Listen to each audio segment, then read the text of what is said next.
오늘 소위 예수님의 말씀 가운데 팔복이라고 일컬어지는 이 팔복의 마지막 대목에 이르렀습니다. 의를 위하여 박해를 받는 자가 복이 있다. 우리가 이렇게 팔복을 돌아보았는데, 이제 심령이 가난한 자, 애통한 자, 온유한 자, 이것은 진정으로 하나님의 자녀들의, 이것은 인간이 자기의 성격으로 표출하는 것이 아니라 성령께서 주시는 영적인 기질이라고 말씀드렸습니다. 이런 진실로 하나님의 자녀들, 이런 영적인 성품을 가진 자들에게 필연적으로 결론적으로 따라올 수밖에 없는 것이 무엇이냐를 오늘 말씀이 보여주고 있는 것입니다. 그런 하나님의 진실한 자녀들에게 반드시 수반되는 것은 바로 박해가 따라온다라는 것입니다. 박해라는 것은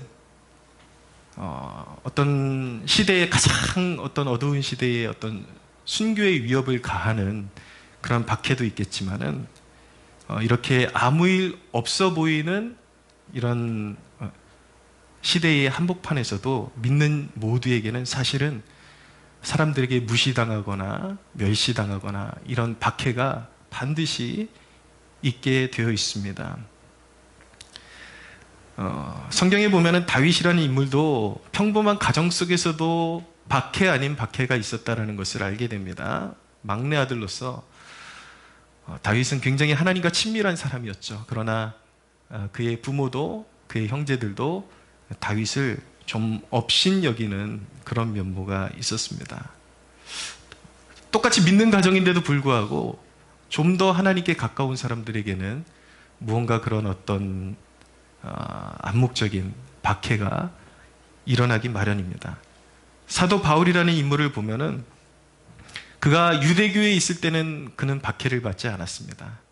그렇지만 그가 다메섹 도상에서 예수 그리스도를 만나게 되면서 그의 삶이 완전히 변화되고 그리스도를 향하게 되면서부터는 오히려 박해의 대상이 되었습니다.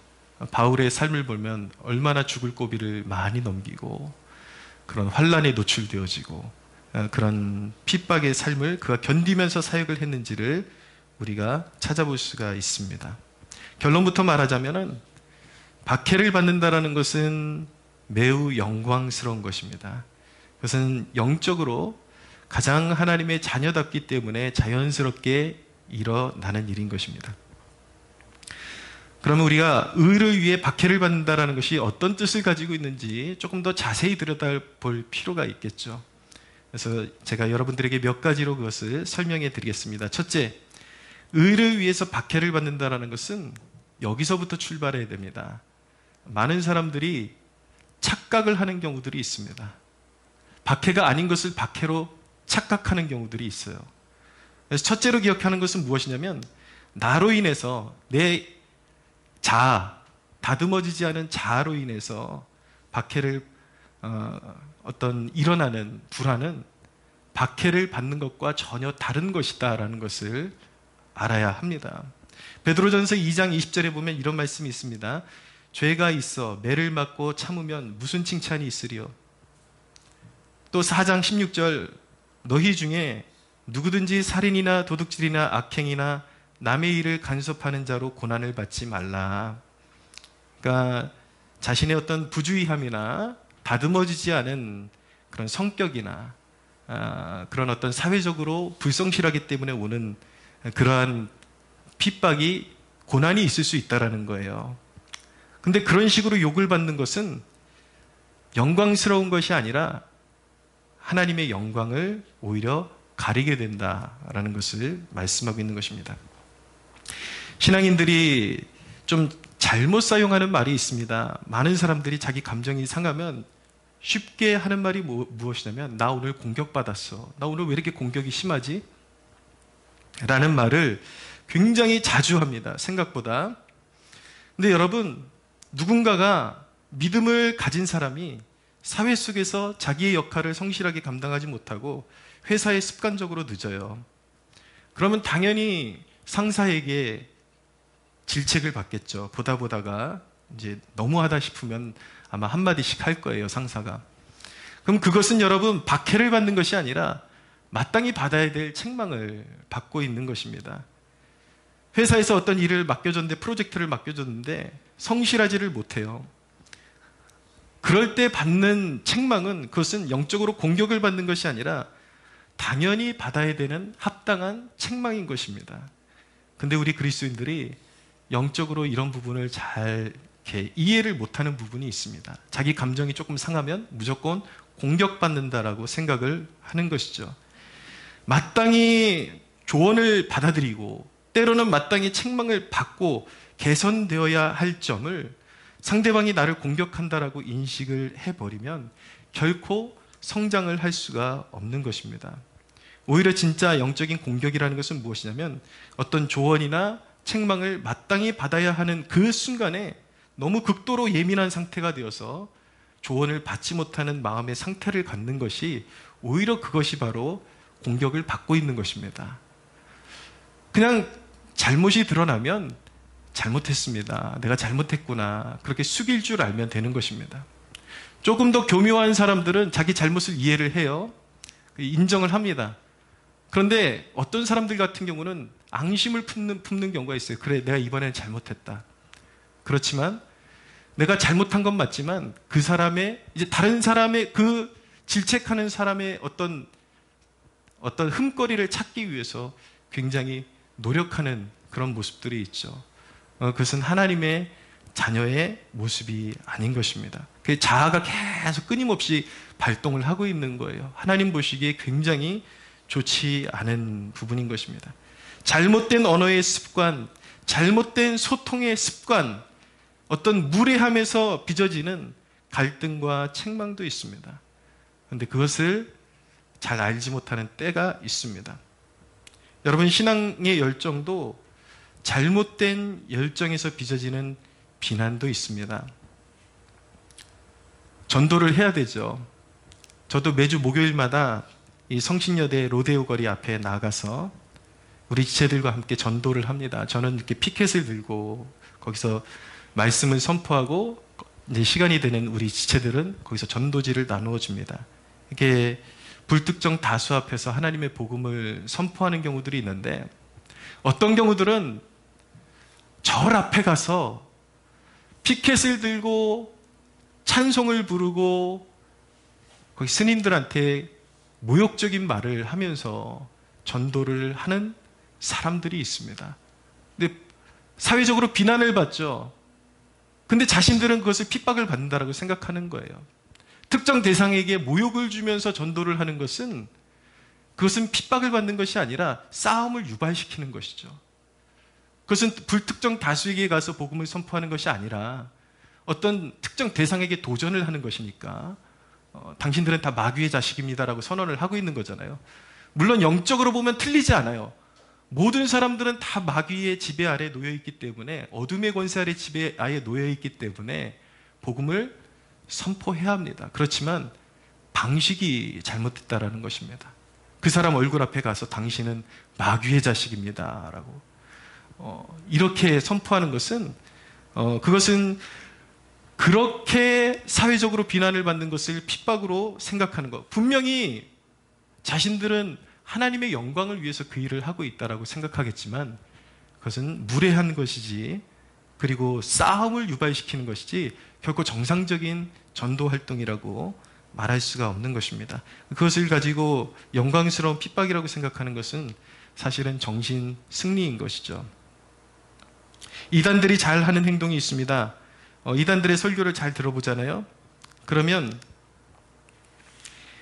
이제 자신들이 어떤 특별히 그런 어떤 잘못된 은사 같은 것들을 강조하는 교회들이, 그런 일들이 자주 일어나는데, 분명히 성령이 행하시는 역사가 아닌 것이 자꾸 일어나요. 근데 그 설교자가, 목회자가 뭐라고 사람들한테 자꾸 세뇌를 시키냐면, 우리 교회는 다른 교회에 없는 것이 자꾸 일어나기 때문에 이제부터는 핍박이 일어날 것입니다. 그러면서 우리가 진리 위에 서 있기 때문에 핍박이 이제부터 일어날 것입니다. 그러니까 사람들을, 성도들을 계속 이제 어떤 세뇌시키고 가두는 것이죠. 그렇지만 잘못된 진리 위에 이렇게 가두는 것입니다. 그런데 그런 이제 현상, 잘못된 일들이 일어날 때에 비난을 받는 것을 그들은 박해라고 그렇게 믿는 경향이 있지만, 사실은 그들은 박해를 받는 것이 아니라 진리에 대한 오류와 왜곡과 비윤리적인 행위에 대한 정죄를 받는 것입니다. 당연히 받아야 될 정죄를 받고 있는 것입니다. 자기 감정에 어떤 상처가 되는 것을 모두 핍박이라고 생각하면 답이 없는 것입니다. 잠언 12장 15절에 보면은 이런 말씀이 있습니다. 미련한 자는 자기 행위를 바른 줄로 여기나 지혜로운 자는 권고를 듣느니라 라고 말씀하고 있는데, 지혜로운 하나님의 백성들마다 선과 악을 올바로 분별할 줄 알아야 되고, 하나님이 원하시는 것들을 분별할 줄 알아야 되고, 때로는 자기의 실책에 대한 책망도 받을 줄 알아야 되고, 하나님의 말씀을 지혜롭게 받는 백성들이 되어야 할 줄로 믿습니다. 두 번째로, 의를 위하여 박해를 받는 것은, 의를 위해 핍박을 받는다라는 것은 말 그대로 하나님과의 바른 관계 때문에 일어나는 것입니다. 하나님과의 바른 관계에 있으면 반드시 핍박이 일어나게 되어 있습니다. 그러면 하나님과 바른 관계에 있다는 것은 무엇인가? 먼저 하나님을 사랑한다라는 뜻입니다. 이것으로 인해서 박해가 일어나는 것입니다. 초대교회가 하나님을 뜨겁게 사랑했기 때문에 박해를 받았습니다. 근데 초대교회 성도들이 핍박에 처했던 그 중심에는 무엇이 있었는가? 바로 예수의 이름이 있었습니다. 예수님 때문에. 기독교인들에게 기독교가 태동한 이후로부터 기독교인들이 하나님을 사랑하는 방식, 하나님의 말씀에 철저히 순종하고 하나님을 사랑하는 것은 바로 예수를 사랑하는 것이었습니다. 예수님의 말씀을 따르고 예수님을 철저히 사랑하는 것이었습니다. 그러나 왜 유대인들은 기독교인들을 박해했는가? 유대인들은 예수를 인정하지 않았습니다. 유대인들이 추구했던 메시아상과 실질적으로 예수님이 행하시는 일들이 너무 맞지를 않았던 거예요. 예수님은 심령이 가난한 자들에게 오셔서, 헐벗은 자들에게 오셔서, 그리고 병든 자들에게 오셔서 치유해 주시고 안수해 주시고 하나님의 사랑을 알게 해 주시고, 결정적으로 십자가에 달려서 죄인을 향한 하나님의 사랑을 나타내셨습니다. 그러나 유대인들은 정치적인 메시아를 기다리고 있었습니다. 로마의 압제에서 해방시켜줄 힘이 있고 군주와 같은 그런 메시아를 기다리고 있었는데, 예수님의 실제적인 모습은 목수의 아들로 오셨고, 목수의 아들로 온 주제에 자기가 하나님의 아들이라고, 그리고 하나님과 동등이라고 그렇게 주장하는 것을 유대인들은 결코 받아들일 수가 없었던 것입니다. 그래서 박해가 일어났던 것이죠. 또 초대교회부터 기독교인들은 이방인들에게도 험난한 박해를 받았습니다. 왜입니까? 역시 예수 때문이었습니다. 예수님 때문에.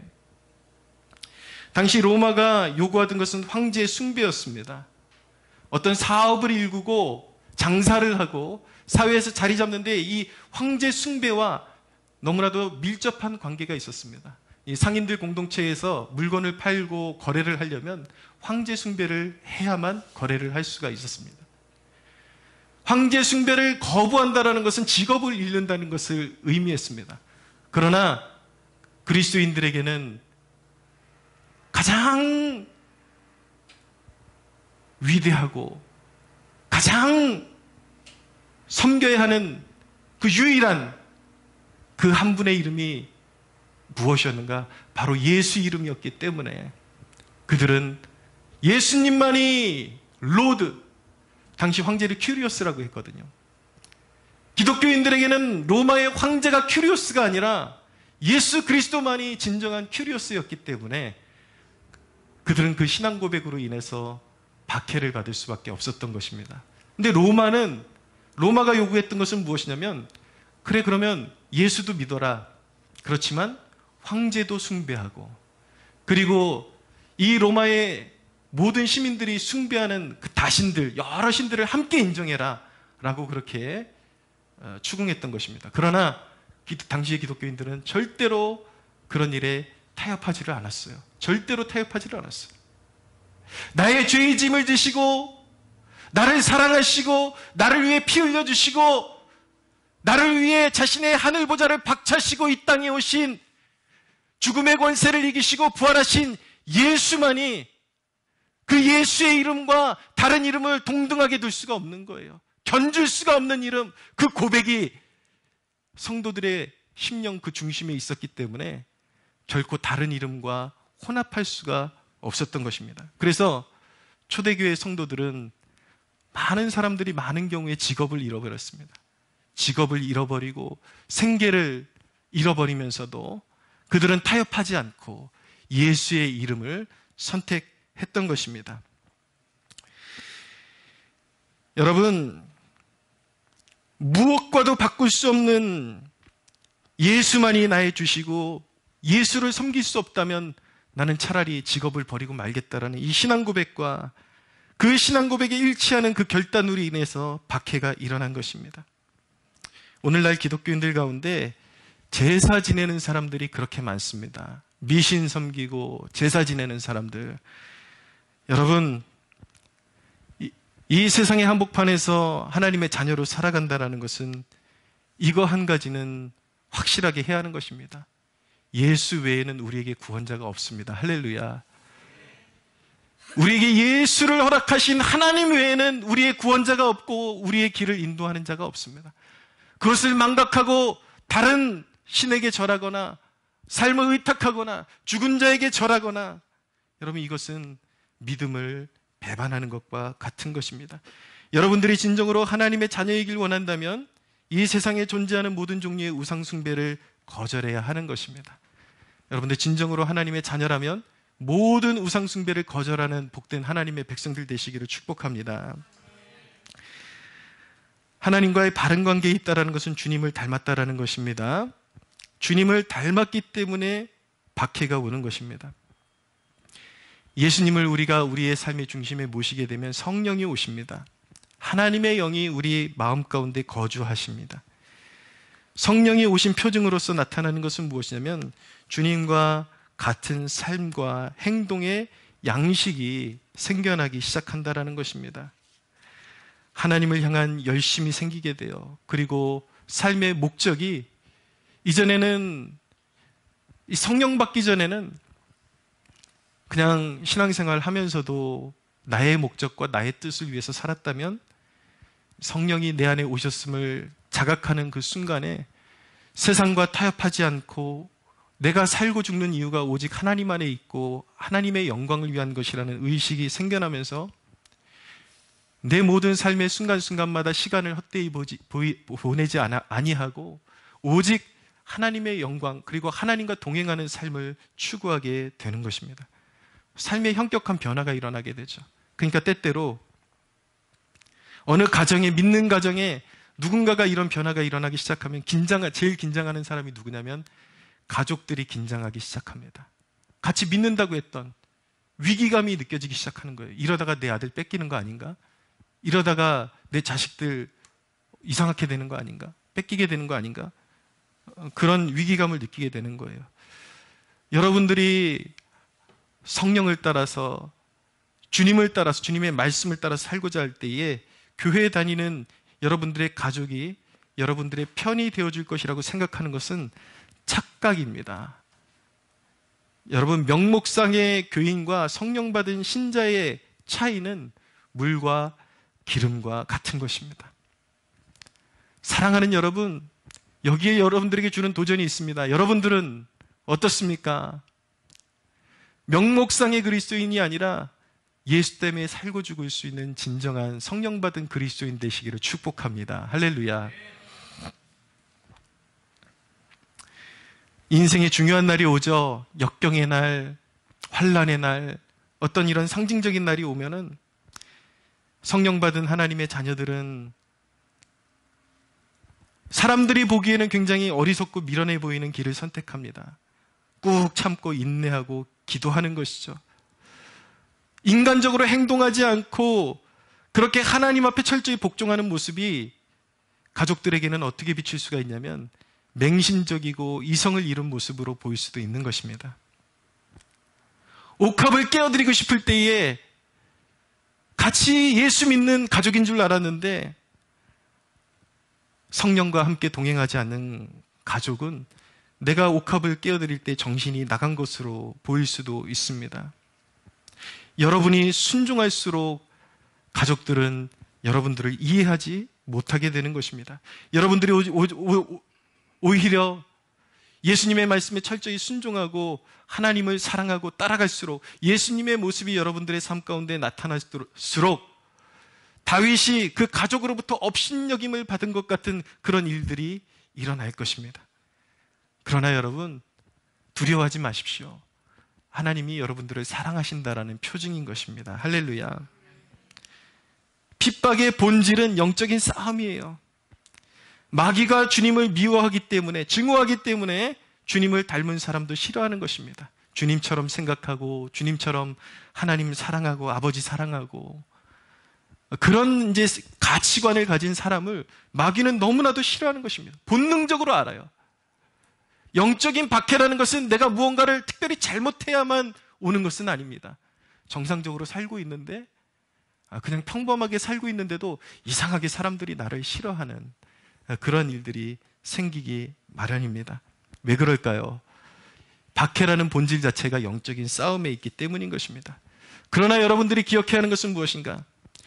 예수님은 우리로 하여금 화평케 하는 사람으로 세우기도 하셨지만 예수님께서 우리의 신앙의 본질을 이해하라고 말씀하실 때에 우리에게 주신 말씀이 무엇이냐면 주님이 오신 목적은 검을 주러 오셨다라는 것입니다. 때로는 그 가치관의 차이 때문에 주님을 따르기 위해서는 나와 생각이 다른 가족들을 뒤로 하고, 이 말씀은 가족과 완전히 분란이 일어나야 된다 그런 말씀드린 것이 아니에요. 영적으로 보이지 않는 암묵적으로 결코 섞일 수 없다라는 것입니다. 그러나 가족들이 나를 이해하지 못해도, 나를 참아주지 못해도 주님을 따라가는 길은 멈출 수 없다라는 것입니다. 결코 믿지 않는 자들과, 그리고 하나님을 뜨겁게 사랑하지 않는 자들과 타협하면서 하나님을 따라갈 수 없고 주님이 주신 십자가를 지고 따라갈 수 없다라는 것을 그렇게 말씀하고 있는 것입니다. 여러분들이 믿음의 길을 가고 있는데 가족에게 이해를 받지 못합니까? 그래도 가족을 사랑하십시오. 할렐루야. 그러나 타협하지는 마십시오. 그 영적인 안일함과 자꾸 끌어당기는 그런 타협, 뒤로 물러가면 여러분들이 가족을 선택한다면 가족을 얻는 것이 아니라 결국은 영적으로 가족을 잃어버리게 될 것입니다. 예수님께서 왜 검을 주러 오셨다라고 말씀하셨는가? 그것이 가족을 구원하는 방법이기 때문이에요. 신앙적으로 타협하지 않고 내가 믿음에 설 때에 나의 기도를 들으시고 언젠가 가족들이 주께로 돌아오겠지만, 내가 그 박해를 견디지 못해서 가족들에게로 넘어가면 내가 타협하는 순간, 세상에 타협하는 순간, 주님을 향한 순종을 잃어버리는 순간 겉으로 보기에는 가족을 얻은 것 같지만 여러분들은 주님과 함께 동행하는 삶을 잃어버리게 될 것입니다. 의를 위해 하나님과 바른 관계를 맺는다라는 것은 하나님 편에 선다라는 또 뜻을 가지고 있는 것입니다. 하나님 편에 서 있기 때문에 박해가 일어나는 것입니다. 그것은 단순히 명분이 옳은 사람들 편에 선다라는 뜻이 아니에요. 하나님의 의 중에 합당하게 행동한다라는 것입니다. 사회가 요구하는 옳아 보이는 그러한 세상의 정신적인 흐름에 동조한다라는 뜻이 아니라, 많은 사람, 다수의 사람들의 생각에 편중된다라는 뜻이 아니라 진리 편에, 그리고 하나님의 의 중에 합당하게 행동한다라는 뜻을 가지고 있어요. 그것이 하나님의 편에 선다라는 것입니다. 예레미야 당시에 예레미야는 하나님의 말씀을 받아서 바벨론에 항복하는 것이 하나님의 뜻이라고 선포를 했습니다. 그런데 당시의 유대인들은 예레미야의 그런 선포가 민족을 배반하는 일로 여겨졌습니다. 그러나 예레미야가 보고 있는 것은 항복이 범죄한 이스라엘 백성을 향한 하나님의 뜻임을 보고 있었던 거예요.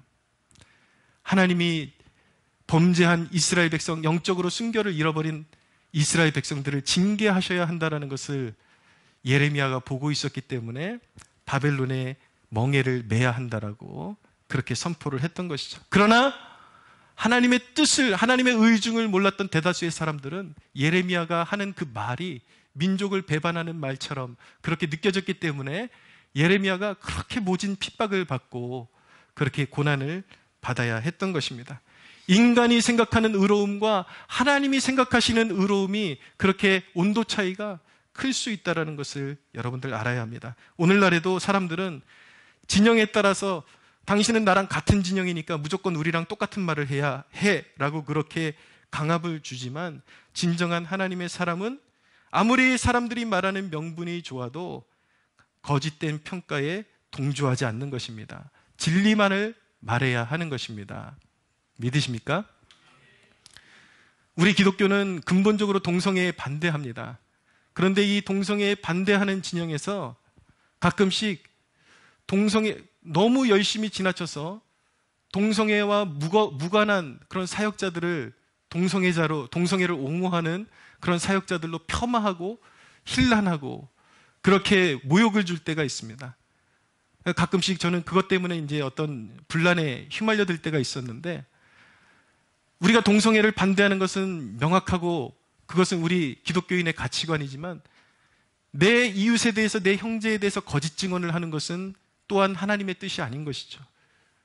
우리는 아무리 우리가 따라야 되는 명제가 옳다 할지라도 무엇이 진실이냐, 무엇이 진실한 것이냐, 거기까지 이르고 내 이웃에게 거짓 증언하지 말라는 하나님의 말씀 또한 생명처럼 여기고, 우리의 옳은 그런 어떤 명제 때문에 엄한 형제가 억울함을 당하는 일이 생기지 않도록 우리는 그런 일에도 우리는 함께 할 수 있어야 하는 것입니다. 기독교는 어떤 면에서는 국가, 소위 정부와 협조자인 것입니다. 하나님이 요구하시는 것은 무엇인가? 근본적으로 그 정부가 자유의 가치하에 들어있다면, 자유를 지키는 가치하에 들어있다면, 교회는 어느 정부가 들어서든지 국가를 이롭게 하는 일에는 협조적이 되어야 하는 것입니다. 하지만 그 어느 정부이든지 신앙을 위협할 때는 따를 수가 없는 것입니다. 지난 코로나 시절에 여러분들이 느끼는 것과 목회자가 느끼는 그 온도는 차이가 있을 수 있어요. 저는 방역이라는 것을 통해서 한국교회가 얼마나 수모를 당했는지 눈으로 직접 경험을 했습니다. 이 목회 현장에서. 서울 수도권의 지하철 안에 하루 인구 유동량이 600만 명이 넘는다고 해요. 600만 명이, 여러분, 코로나 시즌에도 지하철에 타면은 사람들이 서로 끼어가지고 너무 힘든 그런 시절을 보냈습니다. 그럼에도 불구하고 전철은 계속해서 운행이 됐습니다. 그런데 여러분, 교회는 예배로 모일 때에 교회가 코로나를 옮기는 주범이라는 그런 수모를 계속해서 겪어야 했고, 수많은 언론과 정치인들에 의해서 교회는 모진 수모를 겪어야 했습니다. 마트도 돌아가고 식당도 돌아가고 카페도 돌아가고 지하철은 계속 숨 쉴 틈이 없어도 돌아가고 있는데, 교회만큼은 모이지 말라 그랬어요. 다 온라인 예배로 전환해라 그러면서 카메라 켜는 사람 하나 놔두고 심할 때에는 누구도 교회 오지 말라고 그렇게 억압을 주었던 적이 있습니다. 그런데 여러분, 결국 교회가 그렇게 수모를 당하면서 무려 1만 교회가 문을 닫아야만 했습니다. 근데 목회자의 한 사람으로 너무나도 안타까운 것은 수많은 기독교인들이 그것을 알지 못해요. 그것이 얼마나 부당한 것인지. 여러분, 세계 역사 가운데 아무리 질병이 창궐해도 교회가 문을 닫은 적은 없습니다. 아무리 진정으로 병세가 심각한 질병이 온다 할지라도 교회만큼은 끝까지 모여서 하나님께 간구하고 또 기도로서 사회를 돌보고 마지막까지 영적인 보루의 역할을 했던 것이 교회인데, 정말 저는 유례없는 일을 경험하면서 끊임없는 수모를 겪어야만 했습니다. 근데 그렇게 예배를 사수하는 교회를 향해서 가장 힐난했던 존재들이 누구냐면 바로 같은 기독교인이라는 사람들이 반사회적이다 이런 말을 하면서 못 모이게 하는 거예요. 그 사이에 주님의 피로 세워진 교회가 1만 교회가 문을 닫고 말았습니다. 이 말씀이 왜 그렇게 중요한가? 여러분, 어느 정당을 지지하고 그런 것은 개인적인 자유이지만 우리가 기독교인이라면 진정으로 교회를 위하고 하나님의 영광을 위하고 또 다분히 기독교에 대해서 적대적인 감정을 가지고 있는 그런 가치관을 가지고 있는 정당이 어느 정당인지 여러분들 그런 것은 눈여겨볼 수 있어야 하는 것입니다.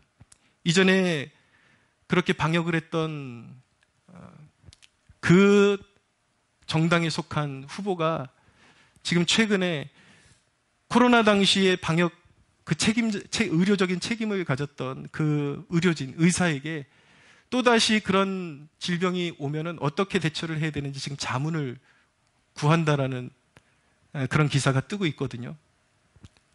여러분, 우리 기독교인들이 영민하게 반응해야 됩니다. 그냥 우리 가족은, 우리 집안은 대대로 어느 당 출신이야. 나는 그냥 모르겠어. 나는 어떤 사람의 인상이 더 좋은 것 같아. 여러분, 세상 돌아가는 것을 너무 모르고 영적인 구조를 모르고 이제 대선이 얼마 이제 남지 않았는데 그렇게 의식 없이 선출을 해버리면, 뽑아버리면 교회가 져야 되는 그 영적인 짐이 얼마나 혹독하고 정말 큰 것인지 여러분들 그것을 헤아릴 수 있어야 하는 것입니다. 사랑하는 여러분, 다가오는 대선에 모두 참여하십시오. 그리고 여러분들의 개인 취향을 위해서 선거에 참여하지 말고 무엇이 하나님께 영광이 되는가? 어느 정당의 정책이 더 하나님 보시기에 하나님의 말씀에 가깝고 또 어느 정당의 정책이 더 기독교의 반기독교적이고